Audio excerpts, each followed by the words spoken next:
Hello Year 4, Miss Martin here. I hope you're all doing well and staying safe at home. I hope you all had a lovely half term and are back ready to do some amazing work. Now, this week we are moving away from decimals and we are focusing on money. So it'll only be for a week, but we've got quite a lot to cram in 1 week, but I'm sure you can do it. So in this PowerPoint, I'll be going through 2 lessons. We will be ordering and comparing money, and we'll also be rounding money to the nearest pound. Now, to be successful in these lessons, we need to make sure we can order amounts of money in ascending and descending order. We can compare amounts of money, and we can use these 3 symbols to compare money. So we've got more than, less than, and equals to. And to be successful when rounding money to the nearest pound, we need to know whether to round up or to round down. We need to be able to identify the nearest pounds to an amount, and we could also be able to just round money to the nearest pound. Comparing money. So if 2 classes save their pennies for a year, Class A saves 3,589 pennies, and Class B saves 3,859 pennies. Now, which class saves the most money? So, to help us when comparing money, we can use our place value chart. We should all be very familiar with our place value charts now. So what I'm going to do is I'm going to write these 2 amounts onto my place value chart so I can visualize which amount is greater or less than. So 3,589, I know there are 3,589 and 3,859. 3,859. And then I can straight away look at my ones column. I can see they're the same. I look at my tens column. I can see there are 8 tens and 5 tens here. And then in my hundreds, I can see there's a 5 and there's an 8, and my thousands are the same. Now we look at the column with the most value first. So I know thousands have the most value. My thousands are the same, so I need to go to my next column. Now they are different. I can see this number here, because the 8 is a greater value than the 5, I know this number is greater than. So what I can do is I can write my number here, 3,859 is greater than, look at my key here, I know greater than is this symbol, is greater than 589. Okay. Now we're going to have a go at turning these amounts into pounds and pence. Now we should remember this from year 3, but in £1 there are 100 pence. So in this number here, 588, I've got to think how many hundreds can go into this number. Now it's very easy. All I need to do is look at my hundreds column, which is here, and I can see there are 5. So I'll write my pound symbol. I'd write I have 5 pounds, put my point for my pence, and then I have left over 88. So 5 pounds, 88 pence. And for my next one, I can see this is a 4-digit number now, so it wouldn't be my hundreds. I look into my thousands column. So I can see I've got thousands and I have hundreds. Now this would become one number. This would be my whole number. So I'd have 29 pounds because I would have 29 hundreds, and then I have 54p left over. Now pause the screen quickly and have a go at converting these pence into pounds and pence. Okay, and my answers are £69 and 36p. And over here, I have got £2 and 17p. Well done if you got those correct.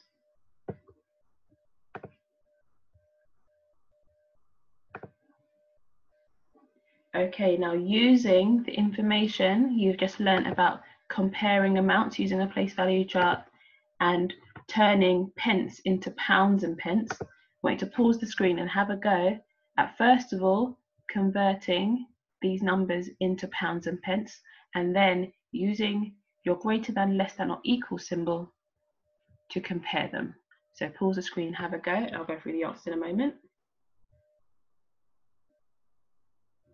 Okay, so here this number will become £30 and 78p. Now I know £30.78 is much greater than £3.70, so I would put this symbol. £10.84p, and let's convert this symbol, this amount, sorry, into £10.84p, and I can see both those amounts are the same, so I'm going to use my equal symbol, and then let's convert this amount, which will be £2.86p. I can see that is less than, is a much smaller number than £20.86. So I'm going to use my less than symbol. Now, well done if you got all of those correct. Okay, we're now going to move on to ordering money. So when you order money, it again will help you to use a place value chart. Now over here, I've got a little note that explains to you the difference between ascending and descending. Now ascending is when you go from your smaller number to your biggest number, and descending is when you go from your bigger number to your smaller number. So when I'm ordering these amounts, the first thing I need to do is make sure I turn them all into pounds and pence. So this one here is £24 and 56p. This one is done, and then here I have £31 and 96p. Now we can have a go at ordering them. So what I will do is I'll write them all onto my place value chart. Let's go for, actually no, we're not going to do that. I think we can simply just compare them in their place value columns from over here. So here I've got £9, I've got £24, I've got £90, and I've got £31. Now just look at those thousands and hundreds column. We can just look at those and see which has the greater value, which has the less value. I want to order mine in descending order, so I'm going to have my biggest number at the start and my smallest number at the bottom. Now I'm going to look at them. I've got £9. Is 9 bigger or smaller than 24, 90 and 31? I can see £9 is the smallest, so this would be my first. And then I have 24, 90 and 31, which is the next smallest. I know 24 is smaller than 31 and 90, so this would be number 2. And then I have £90 and I have £31. I know that 31 is smaller than 90, so this would be number 3. Oops. And then my final number would be £90. Now, as you can see, I didn't actually look at my pence column because luckily all these numbers, it was very obvious from their thousands and hundreds column that they were, it was obvious to see which number was of more or less value. So when you have a go, now use that trick I just did and see if you can order these numbers. Off you go.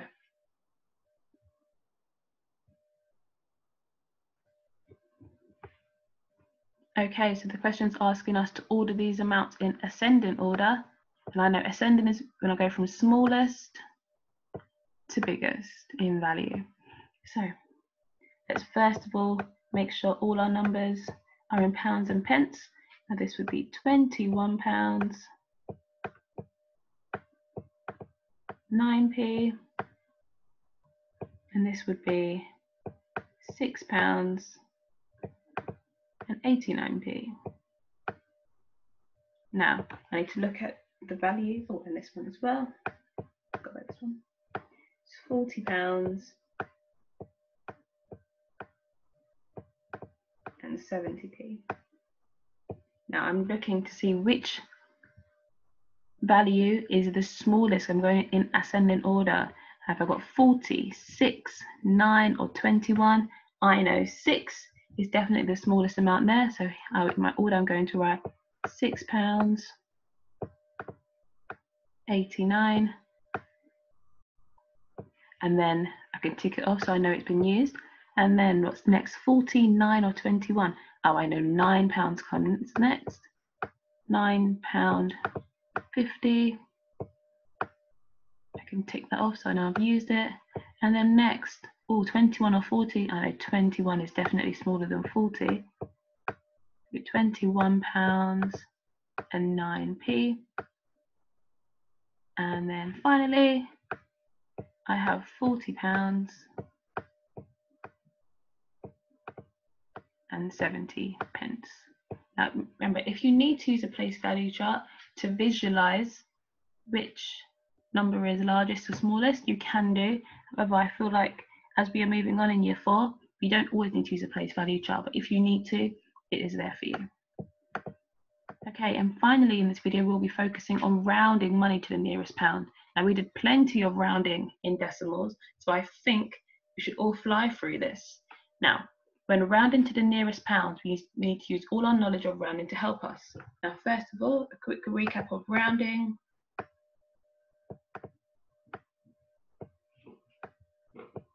If my number is 4 or less, so 4, 3, 2, 1, I'm rounding down. If my number is a 5, 6, 7, 8, or 9, I am rounding up to the nearest whole number. So don't forget that as we're doing this work.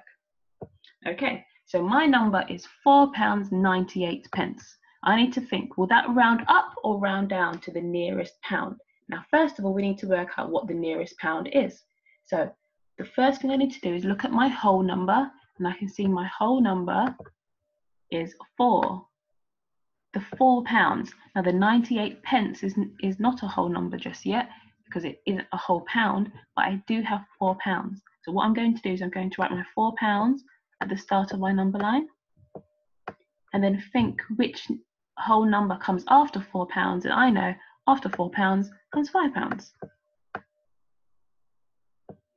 Very simple. And now the next thing for me to do is look at my pence, and I have 98. I need to think, will 98, looking at my 9 in particular, will my 98 round up or round down? Look at my key, 9. Where is 9? Ah, I know 9 rounds up.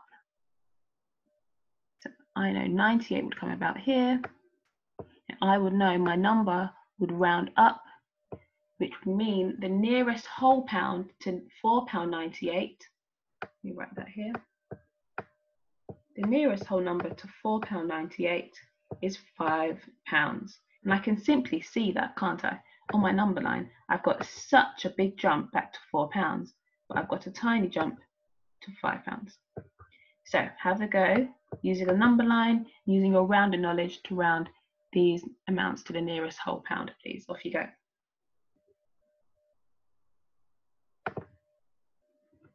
Okay, so £2.74, I know, looking at my 74, 7 rounds up.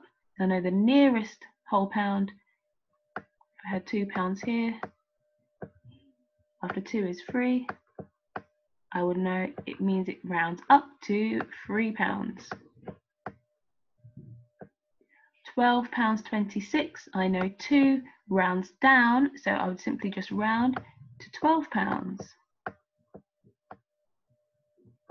And finally, £6.19. I know 1 rounds down to my nearest pound, which would mean it would just be £6. Well done if you got all of those correct. Now I hope this video has helped you to understand money a bit more, and I can't wait to see all the amazing work you do on My Maths and all the work we've sent you. Have a lovely week. Bye.